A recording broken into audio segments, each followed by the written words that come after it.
জীবন কত অদ্ভুত, তাই না? এই তো কয়েকদিন আগেও আমরা একে অপরকে ঠিকভাবে চিনতাম না, জানতাম না, অথচ এখন কত কাছে দুজন দুজনকে ছাড়া কিছুই ভাবতে পারি না। আচ্ছা, একটা কথা বলুন তো, কি? আপনি আমাকে কবে থেকে ভালোবাসতে শুরু করেছেন? জানি না ঠিক। কেন জানেন না? ভালোবাসা কি ওভাবে দিনগন্ত সময় দেখে হয়? এটা মনের অজান্তে হয়ে যায়।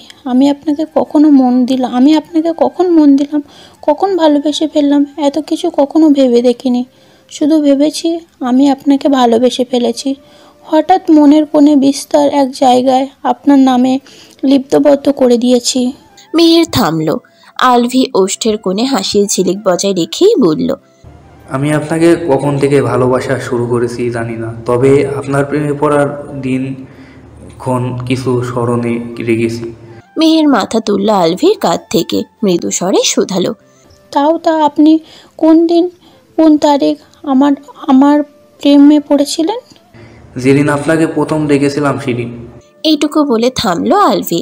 প্রেয়সীর দৃষ্টিতে দৃষ্টি মিলিয়ে ফের বলল, আমি প্রথম যেদিন আপনাকে দেখেছিলাম সেদিন আপনার জন্মদিন ছিল। শরীরে জড়ানো ছিল হালকা আকাশি রঙা একটি লম্বা পোশাক। কী যেন নাম ওই পোশাকে, ভুলে গেছি। যাক, বাদ দিন। আমি তেমনি তখনই আপনাকে দেখি আমি তখনই আপনাকে দেখে থমকে গিয়েছিলাম, হারিয়ে গিয়েছিলাম আপনার ভিতরে। মনে হয়েছিল আপনার অভিমুখে সাধারণ নারী নয়, বরং রূপকথার কোনো রাজকুমারী, এক টুকরো আকাশ হয়ে নেমে এসেছো। মিহির মনোযোগ দিয়ে শুনল আলভির কণ্ঠ, নিঃসৃত প্রতিটি ধ্বনি। হৃদয় প্রশান্তিতে ছেয়ে গেল তার। আলভি তাকে এতটা ভালোবাসা আগে জানা ছিল না। আগে তো সে এও নিয়ে সন্দিহান ছিল, লোকটাকে আদৌ তাকে ভালোবাসে কিনা। মিহির আলতোভাবে মাথা রাখলো আলভির বক্ষে। আলভিও এক হাত বাড়িয়ে মেয়েটাকে আগলে নিল নিজের সাথে। ঠিক তখনই তার প্যান্টের পকেটে থাকা মুঠো ফোনটা বেজে উঠল কর্কশ ধ্বনি তুলে। বিরক্ত হলো আলভি। এই সময় আবার কে কল করলো? নিজের অফিস কাজ বাজ সব রেখে এসেছে একটু প্রেম করতে, প্রেয়সীর সাথে সময় কাটাতে, সেখানেও শান্তি নেই। আলভি পকেট থেকে নিজের মোবাইলটা বের করলো। স্ক্রিনের দিকে দৃষ্টি দিয়ে দেখলো রবি কল করেছে। আলভি কলটা ধরে মোবাইলটা কানের কাছে নিল। কপাল কুঁচকে বলল, হ্যাঁ রবি, বল। আলভির কথা শেষ না হতেই রবি হন্তদন্ত হয়ে বলল, ভাই কই তুই? এদিকে কেলেঙ্কারি হয়ে গেছে, শিষ্য ক্ষেপে গেছে, দেশলাই নিয়ে ছুটেছে কাইসারের বালে আগুন লাগাতে। আলভি ভ্যাবাচেকা খেয়ে গেল। কণ্ঠে একরাশ বিস্ময় নিয়ে শুধালো, কি, কার বালে? কাইসারের বালে, কাইসারের, তাড়াতাড়ি আয় তুই। রবি কলটা কেটে দিল। আলভি হন্তদন্ত হয়ে উঠে দাঁড়ালো তৎক্ষণাৎ। নির্ঘাত ওই কাইসারটা আবার কিছু ঘটিয়েছে যার কারণে শিষ্যও খেপে গেছে। না, এদের নিয়ে আর পারা গেল না। শিষ্য যা ছেলে, তাতে সে কাইসারের বালে আগুন লাগিয়েও দিতে পারে। আলভিকে উঠে যেতে দেখে মেহেরও উঠে দাঁড়ালো, ভ্রুকুচকে শোধালো, কি হয়েছে? আলভি কোনো দিক বিবেচনা না করেই তাৎক্ষণিক জবাব দিল, কয়সারের ভবিষ্যৎ মহাকাশে। মানে আমার কসাইরাটাই বা কে? আপনাকে সব পরে বলবো, এখন যেতে হবে, ওদিকে ঝামেলা হয়ে গেছে। সকালের সময়টা এখনো পুরোপুরিভাবে গড়ায়নি, তবে সূর্যের তেজ বেড়েছে বেশ। এই তেজের মধ্যেই আরও ঔদ্ধত্য নিয়ে কাইসারের আস্তানার অভিমুখে এসে থামল শিষ্যের গাড়িটা। গাড়ি থামতেই সিনা টান করে তেজস্বী ভঙ্গিতে নেমে পড়ল সে। একটু ঘুরে এসে দাঁড়ালো গাড়ির পিছনের দিকে, চোখ মুখ শক্ত করে দুই হাতের হাতা গুটিয়ে তুলল কনুইয়ের উপরিভাগে, গলায় লাগানো টাইটা ঢিলা করলো টেনে টুনে। অতঃপর গাড়ির ডিকি খুলে সেখান থেকে বের করে আনলো একটি হকি স্টিক। হাতে নিয়ে তার শক্তপোক্ততা পর্যবেক্ষণ করলো স্বল্প সময় নিয়ে। গাড়ির মধ্য থেকে ইতোমধ্যে নয়ন, রবি এবং আলভিও বেরিয়ে এসে দাঁড়িয়েছে শীর্ষে দুই পাশ জুড়ে। তারাও ডিকির ভিতর থেকে একটা একটা করে হকি স্টিক তুলে নিল হাতে। এরপর শিষ্যকে মাঝে রেখে লম্বা লম্বা পায়ে সবাই ঢুকলো ভিতরে। একটা ছোটখাটো ঝুপড়ির মতো কাইসারের আস্তানাটা। অবশ্য এটা তার আস্তানা বললেও ভুল হবে। এখানে যে সে সর্বক্ষণ সময় কাটে বা আড্ডা দেয় তেমন নয়। ওই মাঝে মাঝে দলবল নিয়ে একটু দাবা, ক্রাম অথবা ত্রাস খেলতে আসে। আজও এসেছিল।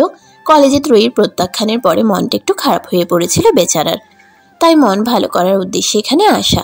তবে সে মন ভালো কি এখানে আদৌ হবে? উল্টো এখন মনের সাথে সাথে শরীরটাও খারাপ হওয়ার সম্ভাবনা অধিক। কাইসার নিরিবিলিতে বসে রয়েছে একটি চেহারায়। হাতে তার কিছু তাসের পাতা। কিছুটা সময় নিয়ে সে হাতের তাসগুলোকে ভালোভাবে পর্যবেক্ষণ করলো। অতঃপর চোখে মুখে গম্ভীর ভাব ফুটিয়ে তুলে একটি তাস রাখলো সম্মুখে থাকা টেবিলের উপরে। অপর দিক থেকে অন্য একজন টেবিলে আরেকটি তাস রাখবে, ঠিক তখনই হকি স্টিকের একটি জোরালো আঘাত এসে পড়ল সেখানটায়। মুহূর্তেই টেবিলে থাকা তাসের পাতাগুলো ছিটকে গেল। টেবিলের মধ্যভাগের কিছু অংশও ভেঙে দেবে গেল নীল নিচের দিকে। হকচকিয়ে উঠল উপস্থিত সকলে। কায়সার এবং তার সাথে বসে থাকা অন্যরা দাঁড়িয়ে পড়ল তৎক্ষণাৎ। আতঙ্কিত হয়ে তাকালো পাশ ফিরে। কায়সারের চোখে মুখে প্রথমে আতঙ্ক ধরা দিলেও শিষ্যকে দর্শনে তা শিথিল হয়ে গেল। সে আগে থেকেই জানতো শিষ্য এখানে আসবে। কায়সার ত্রয়ীর নিকট গিয়েছে, তাকে প্রেম নিবেদনের মতো এত বড় একটা কর্ম ঘটিয়েছে। সেখানে শিষ্য যদি তার নিকট ছুটে না আসে তাহলে কি হয়? কায়সার নিজের ওষ্ঠে হাসি ফুটিয়ে তুলল, বেশ রসিকতার সাথে বলল, আরে শালাবাবু যে, তোমার অপেক্ষাতেই তো ছিলাম, তবে এত তাড়াতাড়ি চলে আসবে ভাবতে পারিনি। ক্রোধে শিষ্যের শরীরটা রিরি করে উঠল যেন। কলেজে গিয়ে তারই বউকে প্রেম নিবেদন করে এসেছে, এখন আবার তাকেই বলছে শালাবাবু। শিষ্য একটু এগিয়ে এসে এক হাত চেপে ধরল কায়সারের কলার, দাঁতে দাঁত চেপে বলল, হরামজাদা, কতদিন তোকে বলেছি ত্রয়ীর থেকে দূরে দূরে থাকবি, তা না? শালা লুচ্চা, মেয়ে দেখলেই জিপা রাখায় লোভ ট্যাক করে না? তোর জিপয় আজ আমি কেটে দেব। কায়সার ততটা গায়ে মাখলো না শিষ্যের কথাগুলো। নরমভাবেই সে নিজের কলার থেকে হাত সরিয়ে দিল শিষ্যের। ওষ্ঠে হাসি ফুটিয়ে বলল, ওটাকে লোভ নয় শালাবাবু, ভালোবাসা বলে। অবশ্যই তোমার বোনটা যা তা ভালো না বেশে, তার উপর আছে কি সৌন্দর্যের দিক থেকে না হয় বাদই দিলাম, ওর কথা বলা, তাকানো, আচার আচরণ, ভদ্রতা সবটাই আমার মনের দুয়ারে কম্পন সৃষ্টি করেছে। নয়তো আমার অত্যন্ত মনের মতো শত্রুর বোনকে ভালোবাসার কোনো ইচ্ছে ছিল না। শিষ্যও তেতে উঠল আরও। এবার হাতে হকি স্টিকটা নিয়ে দুই হাতে চেপে ধরল কায়সারের কলার। ক্রোধে হিসিয়ে উঠে বলল, ও আমার বোন নয়, বউ হয়, বউ। কায়সার একটু সময়ের জন্য থমকালো। হৃদয়ে উত্তাল ঝড়ের হাওয়া বইল যেন। ত্রয়ী শিষ্যের বউ? কখন? কিভাবে? না, এ হতে পারে না। একটু সময় নিয়ে সে আবার পূর্বের ভঙ্গিতে ফিরে গেল। হৃদয় শিথিল হলো তার। এই নিশ্চয়ই শিষ্য তাকে ত্রয়ীর থেকে দূরে সরানোর জন্য বলছে। নয়তো 2 দিন আগেও যেখানে শিষ্যের সাথে ত্রয়ীর সম্পর্কটা কেবলমাত্র দুঃসম্পর্কের ভাই বোনে সীমাবদ্ধ ছিল, এখন স্বামী স্ত্রী কিভাবে হয়? আর তাছাড়া এমন কিছু হলে সে নিশ্চয়ই খবর পেত। শিষ্যের মতো পুরুষ অন্তত লুকিয়ে চুরিয়ে বিয়ে করতে পারে না, আর করবেও বা কেন? কি কারণ থাকতে পারে? কায়সার মৃদু হাসল, ওষ্ঠ বাঁকিয়ে বলল, কেমন বউ? দুঃসম্পর্কে বউ নাকি আপন বউ? দুঃসম্পর্কে বউ আবার কি? ও আমার নিজের বউ, বিয়ে হয়েছে ওর সাথে আমার। কায়সার এবারেও বিশ্বাস করল না শিষ্যের কথা, বরং ভাবলেশহীনভাবে বলল, বিয়ে তো হবে আমার সাথে, ত্রয়ী আমার বউ হবে, শুধু আমার। শিষ্যের চোখ দুটো রক্তিম হয়ে উঠল। একে তো তার বউকে কলেজে গিয়ে প্রেম নিবেদন করে এসেছে, তার উপর এখন আবার বলছে বিয়ে করবে। শিষ্য এখানে এসেছিল কায়সারকে আঘাত করার তাগিদে, তবে এখনো অবধি কলার চেপে ধরা ব্যতীত তেমন কিছুই করেনি। মারামারিতে যাওয়ার পূর্বে সে বেশ ভালোভাবেই বুঝিয়েছে, বলেছে তাদের বিয়ের কথা, কিন্তু এ ব্যাটা তো তার কোনো কথাই বিশ্বাস করছে না, উল্টো রসিকতা করছে। শিশু এবার আর নিজেকে ধরে রাখতে পারল না, মেজাজ হারিয়ে ঘুষে বসালো কায়সারের নাক বরাবর। চেঁচিয়ে উঠে বলল, একটা কথা বললে বুঝিস না? তোকে বারবার বলেছি ত্রয়ীর পিছু ছাড়, পিছু ছাড়, তারপরে কুত্তার মতো পড়ে আছিস ওর পিছনে। লাজ লজ্জা বলতে কিছু নেই তোর? শেষে শক্ত হাতের ঘুষির দাপটে কায়সার ছিটকে পড়ল অদূরে মেঝেতে। সাথে সাথে মাথাটা ঘুরে উঠল তার। একটু সময়ের জন্য দৃষ্টি অভিমুখে হানা দিল ঘোলাটে ভাব। কায়সার মাথা নাড়িয়ে নিজেকে ধাতস্থ করল, নাকে হাত দিয়ে লাল তরল রক্তের আভাস পেল। সাথে সাথে ফুঁসে উঠল সে, তড়াক করে লাফিয়ে উঠে দাঁড়িয়ে পড়ল, কণ্ঠে রোষ নিয়ে বলল, এতক্ষণ তোর অনেক জোড়াজুড়ি সহ্য করেছি, কিছু বলেনি। তোর সাহস তো কম নয়, তুই আমায় ডেরায় এসে আবার আমার গায়ে হাত তুলিস। শিষ্য তেড়ে গিয়ে হাতের হকি স্টিকটা দ্বারা আঘাত করলো কায়সারের পা বরাবর। দাঁতে দাঁত চেপে বলল, সাহস আমার বরাবরই বেশি।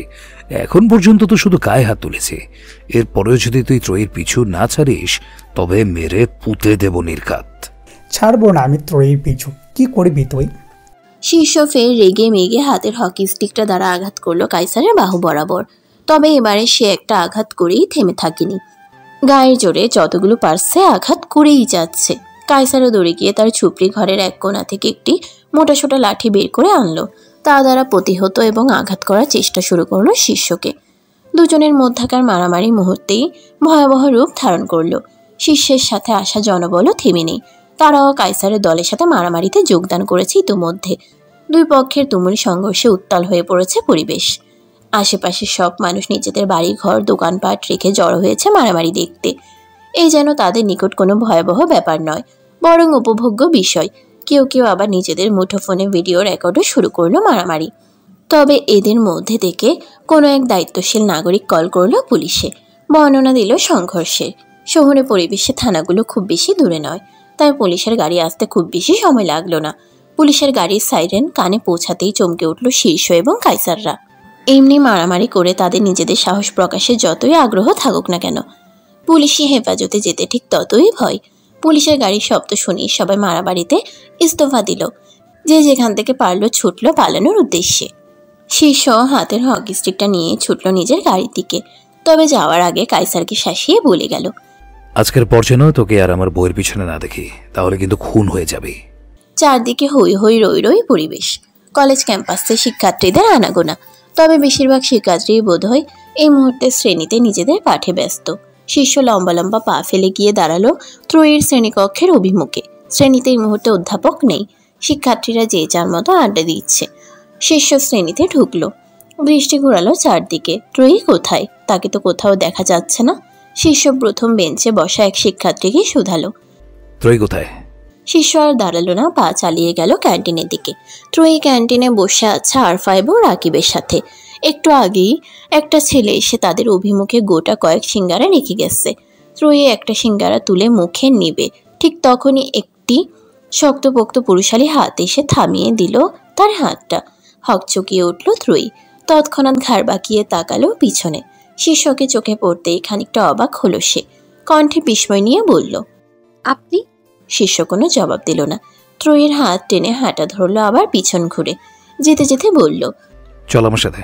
ত্রয়ী কিছু বলতে গিয়েও থেমে গেল। গাঢ় দৃষ্টিতে তাকালো শিষ্যের দিকে। লোকটাকে কেমন অগোছালো লাগছে। চুলগুলো উস্কো খুস্কো, গলারটাই ঢিলা, শার্টের হাতা গোটানো, কপাল লাল হয়ে ফুলে আছে, ঠোঁটের কোণেও কিছুটা লাল লাল দেখাচ্ছে। এই লোক নির্ঘাত আবার মারামারি করেছে কোথাও। ত্রয়ীর হৃদয়ে অস্থিরতা হানা দিল। ব্যগ্র হয়ে সে প্রশ্ন করল, আপনি আবার মারামারি করেছেন? শিষ্য নিরুত্তর। সে ত্রয়ীকে টেনে এনে বসিয়ে দিল গাড়িতে। অতঃপর নিজের চালকের আসনে স্থান নিয়ে গাড়ি চালনা শুরু করলো। ত্রয়ী কপাল কুঁচকালো, ফের বলল, কি হলো, কথা কেন বলছেন না? আপনি আবার মারামারি করেছেন তাই না? শিষ্য এবারেও চুপ। ত্রয়ী বিরক্ত হলো, সাথে শিষ্যের জন্য ভীষণ চিন্তাও হলো তার। লোকটা আবার কার সাথে মারামারি করেছে? বেশি করেছে নাকি কম? কপালে ঠোঁটে তো ভালোই ক্ষতের সৃষ্টি হয়েছে।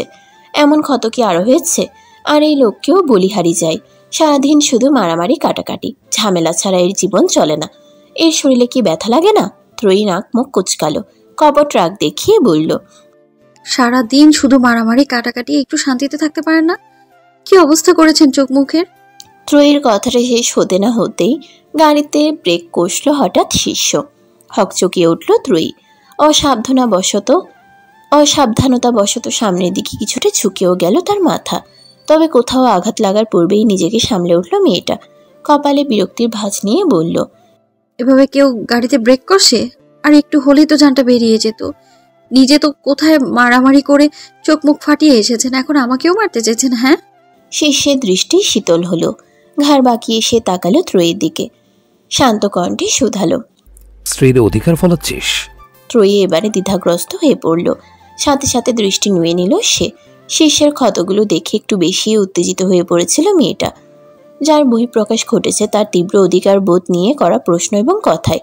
ত্রয়ীর চোখে মুখে অপ্রস্তুত ভাব দেখে হাসল শিষ্য। একটু আগেই মেয়েটার কণ্ঠে কত দাপট, কত হম্বিতম্বি ছিল, আর এখন মাত্র একটি ক্ষুদ্র প্রশ্নের অভিমুখেই দিশেহারা হয়ে পড়েছে সে। শিষ্য একটু চেপে বসলো তার দিকে, কোমরে হাত দিয়ে মেয়েটাকে টেনে নিল নিজের দিকে। কানের কাছে মুখ নিয়ে ফিসফিসিয়ে বলল, কিন্তু আমার ভালো লেগেছে, একদম কলিজাটা ঠান্ডা হয়ে গেছে। এ দেখ, বুকটার ভেতর কেমন শান্তি শান্তি লাগছে। ত্রয়ী চোখ তুলে তাকালো শিষ্যের দিকে, তবে পর মুহূর্তেই আবার দৃষ্টি নামিয়ে নিল। মিনমিনে কণ্ঠে শুধালো, মারামারি কেন করেছেন?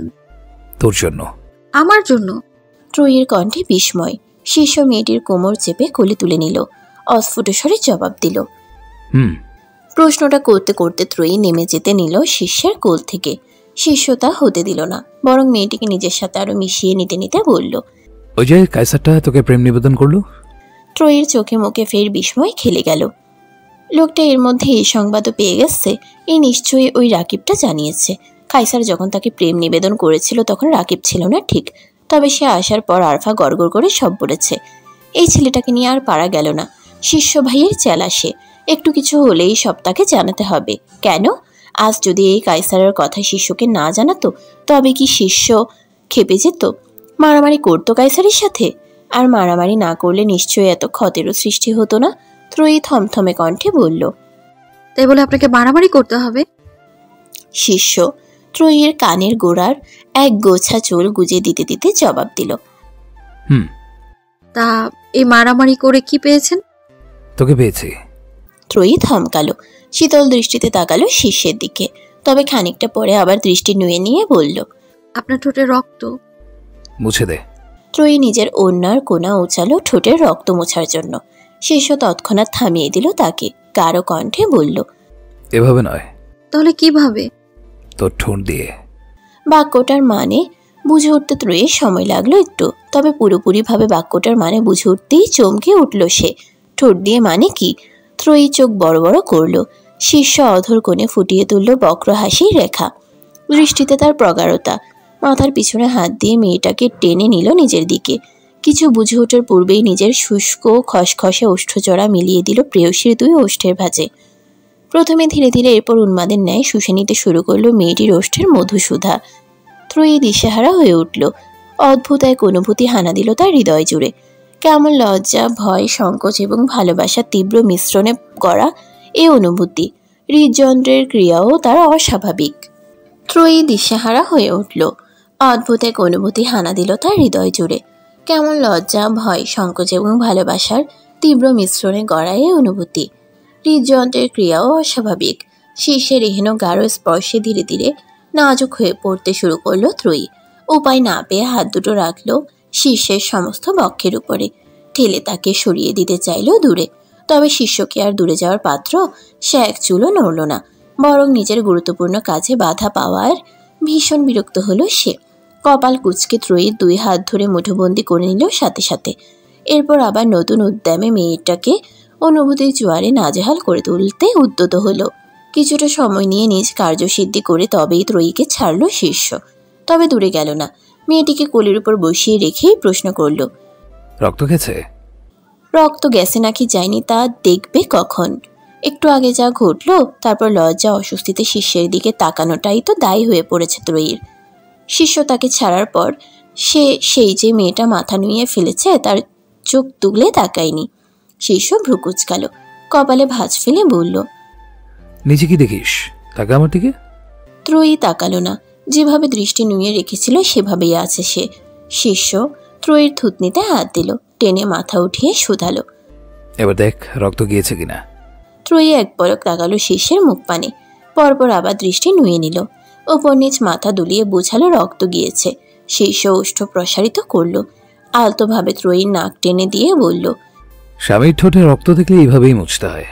আজ শিখিয়ে দিলাম, পরের বার থেকে যেন মনে থাকে। ত্রয়ী এবার মাথা তুলল, ফট করে প্রশ্ন করল, কেন আপনি আবার মারামারি করবেন নাকি? শিষ্য নিচের ডান হাতের বৃদ্ধাঙ্গুলিটা রাখলো ত্রয়ীর নরম ওষ্ঠের উপরে। একটু আগে তার আক্রমণের দরুন মেয়েটার ঠোঁটটা লাল হয়ে উঠেছে। শিষ্যের কেমন ঘোর লেগে যাচ্ছে।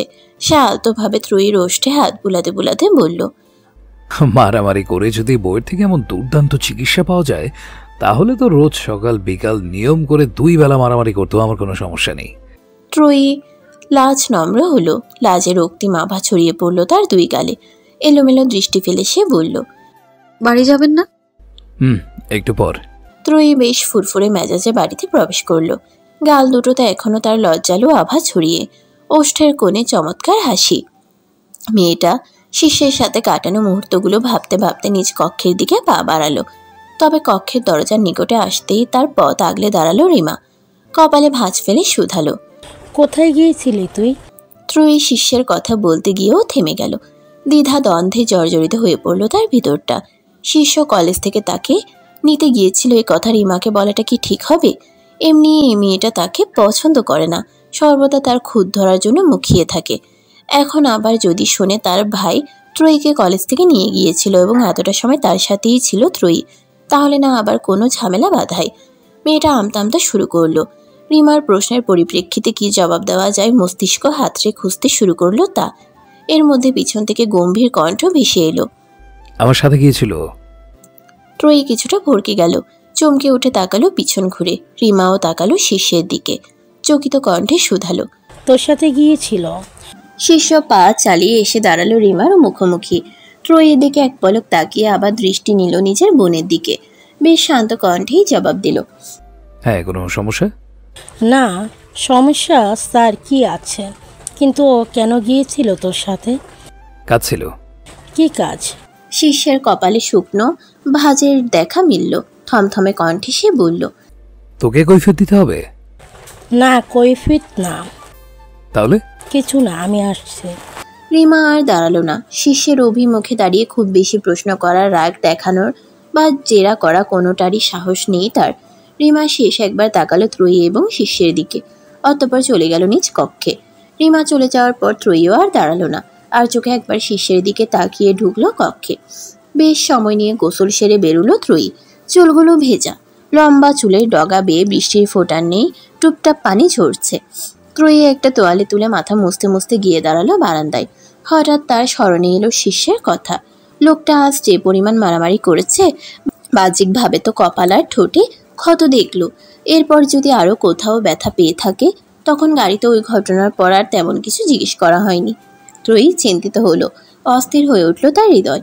হাতের তোয়ালেটা বারান্দায় মেলে দিয়ে ব্যস্ত পায়ে সে এসে দাঁড়ালো শিষ্যের দরজার অভিমুখে।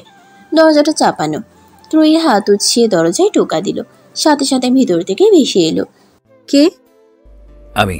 শিষ্য কেবলই তার মোবাইলটা হাতে নিয়েছিল ত্রয়ীকে কল করবে বলে, কিন্তু মেয়েটা তো তার আগেই হাজির।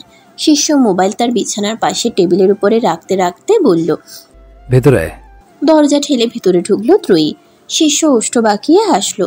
ত্রয়ীর দিকে এগিয়ে আস্তে আস্তে বলল, বলতে থেকে তোর একটু উন্নতি হয়েছে দেখছি, টাকার আগেই চলে এলি। ত্রয়ী অপমানিত বোধ করলো। সে কত চিন্তা নিয়ে অস্থির হয়ে লোকটাকে দেখতে এলো, আর এই লোক কিনা তাকেই বলছে বলদি, এর জন্যই মানুষের ভালো করতে নেই।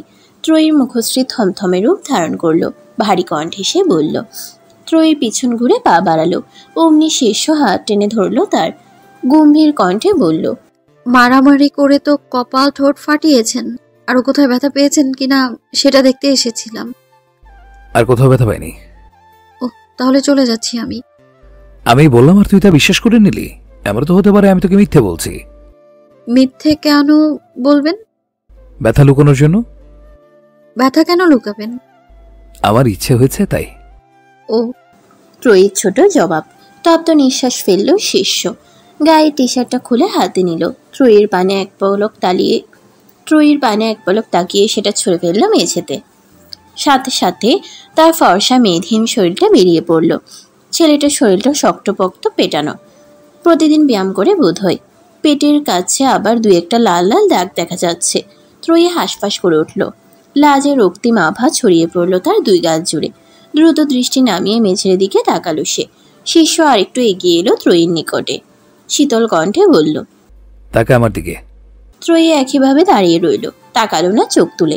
শিষ্য থমকে উঠল, কণ্ঠ উঁচিয়ে বলল, কি বলেছি শুনতে পাসনি? তাকে আমার দিকে। ত্রয়ী কাচুমাচু করল, ঢোক গিলে তাকালো শিষ্যের দিকে। শিষ্য নিজের বাম হাতের তর্জনী আঙ্গুলটা তুলে ইশারা করলো বুকের দিকে। থমথমে কণ্ঠে প্রশ্ন করলো, এর কি? ত্রয়ীর ইচ্ছে না থাকা সত্ত্বেও ভালোভাবে তাকালো শিষ্যের বুকের দিকে। দেখতে পেল একটা কুচকুচে কালো তিল। মেয়েটা আবার দৃষ্টি নামিয়ে নিল, মেঝের দিকে তাকিয়ে মিনমিনে কণ্ঠে বলল, তিল? গাঢ় একটা চুমু খাতো এখানে। ত্রয়ী চমকালো, ভরকালো। সে এখানে এসেছিল ব্যথার কথা জিজ্ঞেস করতে, কিন্তু এই ব্যাটা তো এখন নিজের ব্যথাকে চেপে দিয়ে চুমু খাওয়ার কথা বলছে। ত্রয়ী চোখ বড় বড় করে তাকালো শিষ্যের দিকে। শিষ্য কপাল টান টান করলো, ওষ্ঠ বাঁকিয়ে বলল, ওভাবে তালের লাঠির মতো চোখ করে আমার দিকে তাকিয়ে লাভ নেই, এতে তোর চুমু মাফ হবে না। তাড়াতাড়ি চুমু খায় এখানে।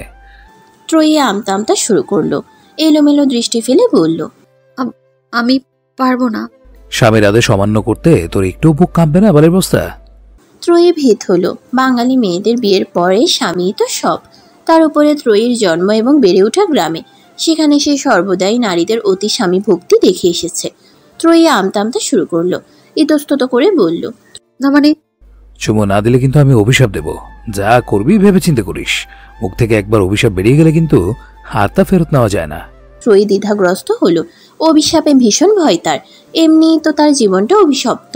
ছোটবেলায় বাবাকে হারালো, মা হেরে গেল, বড় হলো দাদির কাছে, সেও চলে গেল তাকে ফেলে। এখন একটু সুখের দেখা মিলেছে, তাও যদি শিষ্যের অভিশাপে হারিয়ে যায়। ত্রয়ী একবার ভাবল সে চুমোটা দিবে, কিন্তু শিষ্যের নগ্ন বক্ষ ভাবতেই তার ভিতরটা লজ্জায় কুকড়ে উঠছে। কিছুটা সময় অতিবাহিত হওয়ার পরও ত্রয়ীকে একইভাবে দাঁড়িয়ে থাকতে দেখে ভ্রু বাঁকালো শিষ্য। হুমকি দিয়ে বলল, চুমো খাবি নাকি অভিশাপ দেব? ত্রয়ী ব্যস্ত হলো, তাড়াহুড়ো করে বলল, না না, অভিশাপ দিবেন না দয়া করে, আমি এখনই চুমু খাচ্ছি। তাড়াতাড়ি কর। ত্রয়ী এলোমেলো দৃষ্টি ফেলল, ঢোক গিলে এগিয়ে গেল শিষ্যের কাছে, খুব কাছে। এরপর পা দুটো উঁচু করে নিজের ওষ্ঠ জোড়া নিল শিষ্যের বক্ষের তিলটার নিকটে। মেয়েটার উষ্ণ নিঃশ্বাস আস্তে পড়ছে তার নগ্ন বক্ষে। শিষ্যের দৃষ্টি ঘোলাটে হয়ে উঠল। অদ্ভুত এক অনুভূতি আষ্টে পিষ্টে ধরল তাকে। পুরুষালী ইচ্ছেরা জাগ্রত হলো তড়িঘড়ি করে। ত্রয়ী আলতোভাবে নিজের দুই ওষ্ঠ ছোঁয়ালো শিষ্যের তিলে, পরপরই আবার সরে আসতে নিল। কিন্তু তা কি আর শিষ্য হতে দেয়? সে তৎক্ষণাৎ ত্রয়ীর মাথার পিছনে হাত দিয়ে থামিয়ে দিল, টেনে মিশিয়ে নিল নিজের সাথে। ঘোর লাগা কণ্ঠে বলল, শুধু বুকে চুমু খেলে হবে? ঠোঁট দুটো আছে কি করতে? এই ঠোঁট দুটো সর্বক্ষণ শুধু তোর ছোঁয়া যায়। লজ্জা অস্বস্তিতে হাঁসফাঁস করে উঠল ত্রয়ী। শিষ্যের নিকট থেকে দূরে সরে যেতে চাইল সে। শিষ্য তৎক্ষণাৎ তার মাথার পিছনের ভাগটা চেপে ধরল, টেনে একটুখানি উপরে তুলল ত্রয়ীর ছোটখাটো দেহটা। হকচকিয়ে উঠল মেয়েটা, অন্তরাত্মা কেঁপে উঠল যেন।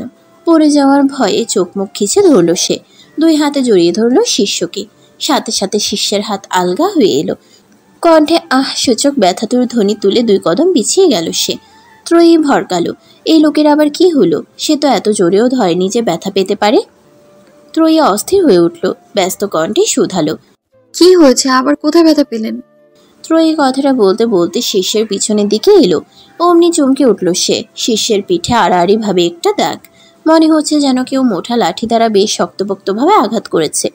জায়গাটা কেমন কালো হয়ে গেছে, বোধহয় রক্ত জমাট বেঁধেছে। ত্রয়ীর অস্থিরতা বাড়ল। আলতোভাবে সে জায়গাটায় হাত বুলিয়ে দিতে দিতে বলল, কি অবস্থা? আপনি বসুন, আমি ঔষধ লাগিয়ে দিচ্ছি।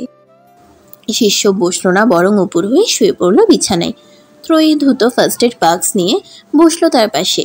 দেরি না করে আলতোভাবে ওষুধ লাগিয়ে দিতে শুরু করলো ব্যথা স্থানে। ওষুধ লাগাতে লাগাতে অসাবধানতা বশত হঠাৎ একটু চাপ পড়ল সেখানে। অমনি চেঁচিয়ে উঠল শিষ্য, বালের বস্তা ব্যথা পাচ্ছি। ত্রয়ী ভেঙচি কাটল, ওষ্ঠ বাঁকিয়ে বলল, আপনি না আমাকে একদিন বলেছিলেন ব্যথাতেই আপনার শান্তি, তাহলে এখন শান্তি নিন। ব্যথা ব্যথা করছেন কেন? পর্বত ত্রয়ী ইচ্ছে করেই আবার চাপ প্রয়োগ করলো ব্যথার স্থানে। ফের চেঁচিয়ে উঠল শিষ্য, বালের বস্তার বাচ্চা, তোর হাত কিন্তু আমি ভেঙে দেব। কেন? আপনার তো আমাকে আরো ধন্যবাদ দেওয়ার কথা। কত শান্তি দিচ্ছি আমি আপনাকে। ত্রয়ী আবারও শিষ্যের পিঠে চাপ দিতে উদ্যত হলো। অমনি ঘুরে গেল শিষ্য, চেপে ধরল ত্রয়ীর হাতখানা। শীতল কণ্ঠে বলল, এখন আর ব্যথায় শান্তি পাই না, শান্তি পাই তোর স্পর্শে। ত্রয়ী লাজ নম্র হলো, নিজের হাতটা ছাড়িয়ে নিল শিষ্যের হাতের ভাঁজ থেকে। মিনমিনে কণ্ঠে শুধালো, আর কোথায় ব্যথা পেয়েছেন দেখি? শিষ্য চোখে মুখে নিরীহ ভাব ফুটিয়ে তুলল, পলক ঝাপটে বলল, তোর সামনে টি শার্ট বা শার্ট খুলতে লজ্জা না লাগলো, প্যান্ট খুলতে লজ্জা লাগবে। আমি তাহলে এখন আমার রুমে যাই? যাবি তো? আগে শোন আমার কথা। কি? শয়তানটা এমন ভাবে আঘাত এনেছিল, আর একটু হলে আমার ভবিষ্যতের লল বাত্তি চলে যেত। ভাগ্যিস আমি সঠিক সময় সরে গিয়েছিলাম, নয়তো তোর আর এই জীবনে মা ডাক শোনা হতো না। আপনি না দিন দিন নির্লজ্জ হয়ে যাচ্ছেন। বিয়ের পর সবাই একটু একটু নির্লজ্জ হয়। বিয়ের আগে নির্লজ্জ হলে তো আবার লুচু বলে গালি দিতি, চোর থাপ্পড়েরও ভয় ছিল।